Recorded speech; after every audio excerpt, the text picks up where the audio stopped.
in her opening video said it was in somewhere else. So late last night, I had to go move it to the new place where she said it was. But then, you know, so I don't know how many of you are tech savvy, but yeah, that's just so fun. But that's not why we're here today. Some people who know me, with Nancy and Daz, they know me quite well. They're from my church. Cheryl is getting to know me. That I have a lot of energy. I have ADHD. I may go off on a tangent. Please accept that. But the main reason why I am doing this session is because of what has happened to me in my life and how God has helped me. When I was about, I think it was between 17 and 19 years old, I came up with the phrase, to survive takes nothing, to live takes courage. And you're wondering how a teenager would come up with this interesting phrase. Well, I was abused. And not just like mom smacking you upside the head type of abuse. We're talking serious abuse. Content warning, it won't get super graphic, but if you feel uncomfortable, please let me know so that I don't make you feel too uncomfortable. But by the time I was 5, the neighbor boy was French kissing me on a regular basis and mounting me in the yard, in the grass. And at 5 years old, I thought that was normal. I don't remember anything before that incident. Most of my childhood is a blur. When I was about 8 years old, my step cousin thought I was cute and adorable, and how everybody just thought I was so beautiful. He thought I was so beautiful that he was 16 and decided that I should be sleeping with him, and forced me to perform fellatio upon him when I was 8. And him and his friends would pass me around and have me sit on their laps, and they would cuddle me and things like that. And even at 8, I knew that that's just what you're supposed to let boys do.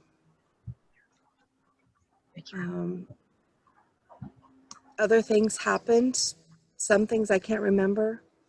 Some things I wake up screaming in the middle of the night with.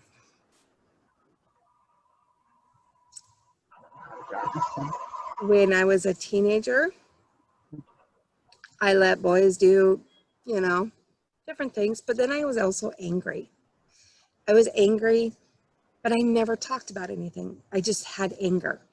I had anger issues. So much so that one boy said something to me, and I literally took my fingernails and raked his chest, where all he had was 4 little claw marks with blood just coming down, because he had said something to me. I had anger. But I never talked to anybody, let alone my mother, who I hated when I was a teenager. And I didn't understand that when I was growing up, my mother had been abused, and the way she dealt with it was smoking a lot of pot and doing cocaine and stuff like that.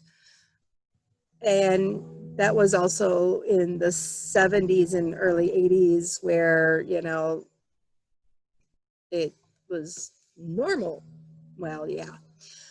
But through that cycle, I never learned to give up.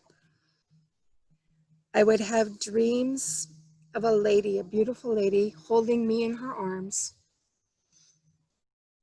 saying, "It's okay. God has a plan for you. God has a purpose. God loves you." So through the abuse, through the horror, I hung on to that tidbit that God loved me. And I'm pretty sure that that saved my life. I survived a lot of things because I came through with my scars, but I didn't die. And I could have just survived and just kind of coasted along like a lot of people did. But I said, no, survival isn't enough. I'm not going to let this horror, this pain, this anguish rule my life. I'm going to do what I want to do. And who cares what horrible things these people did to me as a child? I'm still going to do what I want to do with my life. I wanted to live, not just survive. And I did. And I made mistakes. Oh, we all make mistakes. We're human. We're imperfect. God made us beautiful the way we are. But the truth of the matter is that it took me a long time to find my voice to not only share my story, but to help others. And those that know me are probably jaw falling to the floor going, whoa, because it's not something that I talk about easily or quickly, because it's a serious topic for me. And I don't talk about it to have people go, oh, I'm so sorry. That's one reason why I really don't share, because I don't want anybody's pity. I don't want condolences. I want to help others that aren't brave, that are still surviving and not living yet. I want to be a force for God and how God takes a wounded, scarred child to give her gifts to help others and to see beyond that little tidbit. While these things happen to me, they don't define me. They are the wounds that I carry in a battle for God. And the scars that I have are not a simple little tick mark. They are deep, some of them. But God has helped me through all of them. And what really took me to find my voice was something that happened, and my son was about 10 years old. I had, ironically enough, I was living in Pennsylvania, and I flew to Chicago because a good friend of mine was getting her doctorate degree. And she had asked me to come to Chicago to celebrate with her. So I did. And my ex-husband, my son's father, was watching my son at my house for me because it was in May and he was still in school. And I came back from a wonderful weekend, and he was sleeping in my son's room, but he heard me, and I got home like probably close to midnight because fly home, then drive home. Crawled into bed, curled up. The next thing I know, my ex was in my bedroom with me. He had crawled into my bed because he wanted sex. My son was sleeping in the room next door to me. I did not want to have sex with that man, but I had sex with him because I did not want to wake my child. I didn't think of that as rape at that point. I ended up pregnant, and then at 13 weeks, I lost the baby. And I was told I'd never probably ever have any other children. And unfortunately, that's true. But my best friend came when I was getting my master's degree in pastoral ministry. My best friend from Atlanta came to my graduation. And we had had an argument that had lasted 3 years. And during that 3 years is when this happened. And I shared with him what had happened. And he just looked at me and said, "So he raped you?" And I said, "Well, no, because, technically we were still married." He goes, "No. Did you want to have sex with him?" "No." "Then he raped you. And I have another reason to hate him now." And I said, "No, you can't hate. Hate is not going to solve the problem." But it slapped me in the face, and I realized, damn, what kind of person am I that I would just accept that? No, I can't do that anymore. And that's when I started sharing my story a little bit and speaking in venues. But even through that and everything else, I still knew God was with me. And I would rather live a life of joy than of pain. Now, I've been married several times, and people have judged me for that. And they're like, "Well, you should never have gotten married more than once." Well, I'm like, well, I have friends that have been living with 10 different people. They didn't marry any of them. They didn't think I was going to be there. Does that make me, and this last Sunday, the woman at the well, and I'm like, yeah, people are like, "Not many people can relate to that woman." I'm like, "You want to bet?" I can guess some of the things that were probably going on. My first husband decided he was gay. And after the death of our child, who had died at 4 days old, he decided he was gay, and he had had enough.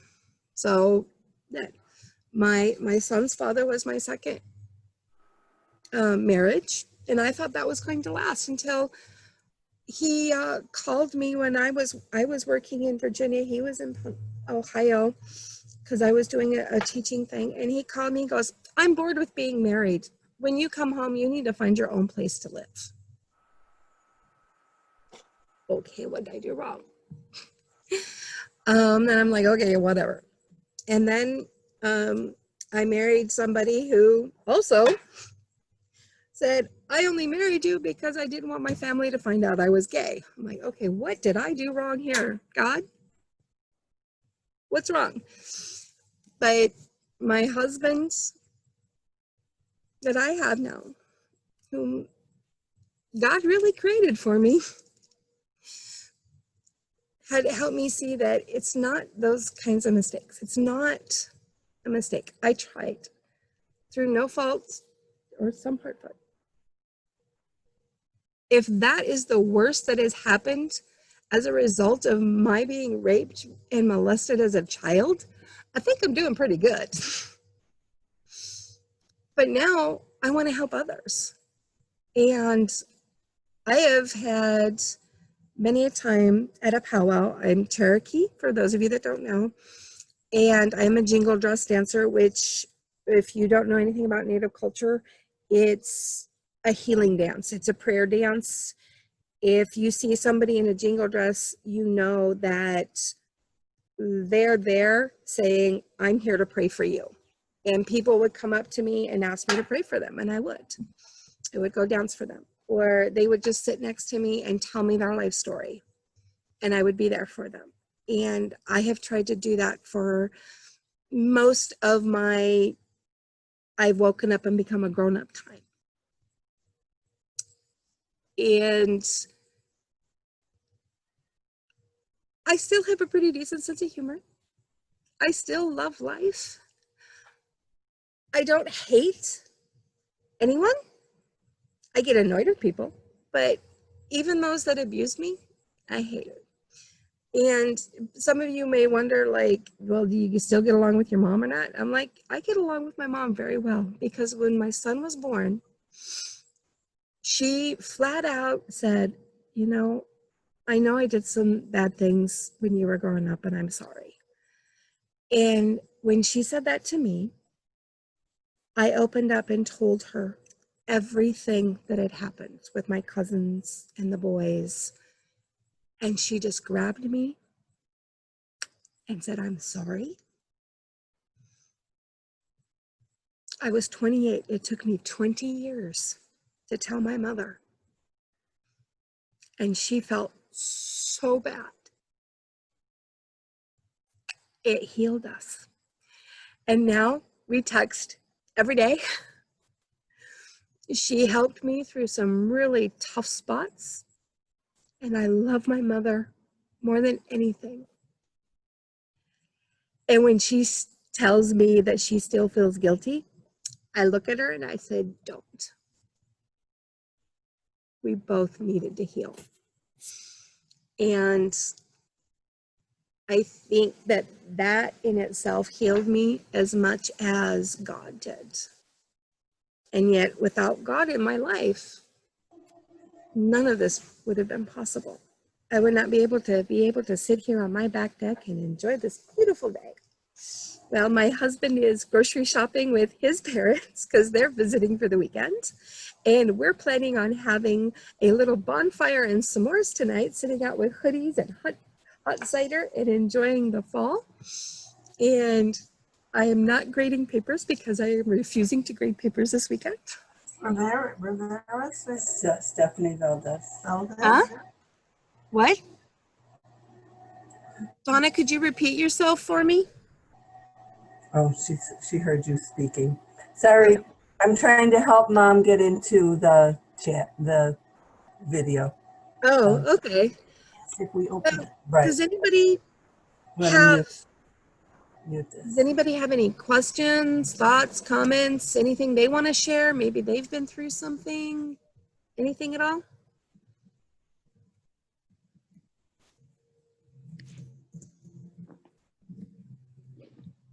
Or did I leave you all like totally speechless and ugh? Stephanie, I just want to say you're one brave woman, and I admire your words. I feel your pain. I love that you and your mom have healed. To me, that's the gold at the end of the rainbow in many respects, because I think she's vital in your life and you and hers. And, you know, it's hard to hear your story, but lady, I admire you for saying it and sharing to the point of trying to help others, that for 20 years you held this, which says how easy it is for us to hold these things and let them judge us and feel we have all this false guilt and stuff. And what do we do wrong? When you said that, it's like, that would have been me saying, okay, now what did I do? So kudos to you. And fortunately, I don't have anything as dark and deep as you have, but you know, we all have stuff. You know, my dad was an alcoholic, so I had some dimming days when we were little. But I just love that you talked with your mom, and your mom. That to me is rich. I'm right now not in good standing with my daughter for lesser reasons, and you know, I just think to be so human with us and sharing. I wish we could hug you, because if I was in the space with you, I'd be knocking people down to go and hug you so hard, lady, to say, I love you. Thank you. You're like a star. And I'm so happy that things are good for you now, and that you're smiling and that you didn't lose your sense of humor. Oh, no. No, you can't lose that. I have a very, very, even my students, they just kind of roll their eyes at me. But yeah. Thank you. Yeah. Yes. So Stephanie, yeah, I can relate to there's some things that my daughter told me, and you know my daughter. Mm-hmm. She was, you know, in the military. Yeah. And so, you know, she was raped while in the military. And so it took her some time, because she told us later, she didn't tell us when it happened. And so she was very traumatized by the experience, obviously. And she's going through a lot of things, you know, and we're being supportive. But I didn't even ask her, like, why didn't you tell us? Because I didn't want to make it about us, because it was something she was going through. And, you know, she finally dealt, she's still dealing with it, but she dealt with it. And she came to us and she told us. And so I just was like, I didn't put a lot of questions to her. Like, and I'm sure your mom didn't say, like, why did you come to me? But, because the situation, she was traumatized. Yeah. And she did share it with us, and we're able to help her through it. But she's still going through it. She's still in therapy. Mm-hmm. And, it was a very traumatizing experience for her. So I get the mother and, stuff like that, because, and you always want your kids to feel like it's safe to come to you. But then again, you have to understand that they're in that trauma and they got to deal with that and all of that. Because if she had told me that, I probably would, when it happened, I would have been like, crazy, and you know what I'm saying? Yeah. So it And was, go ahead. That is one reason why people, men and women who are abused, and you know what? Men who are abused speak up even less than women. Yeah. But it's the, when my friend Mark, he wanted to kill my ex. And I'm like, that's why we don't tell. We don't want to tell our loved ones. And I have talked to your daughter about stuff, just conversations we shared. And oftentimes those that have been through this trauma feel only comfortable talking with other people who have been through the trauma. Yeah. And it's not to diminish anybody who hasn't, but it's sort of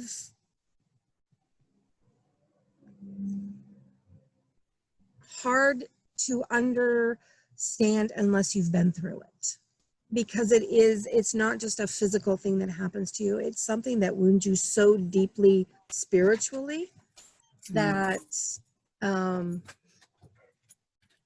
you don't know how to deal with it. But I've put my email and phone number, so if you know anybody who might be struggling and they need somebody to talk to, please feel free to give them my information.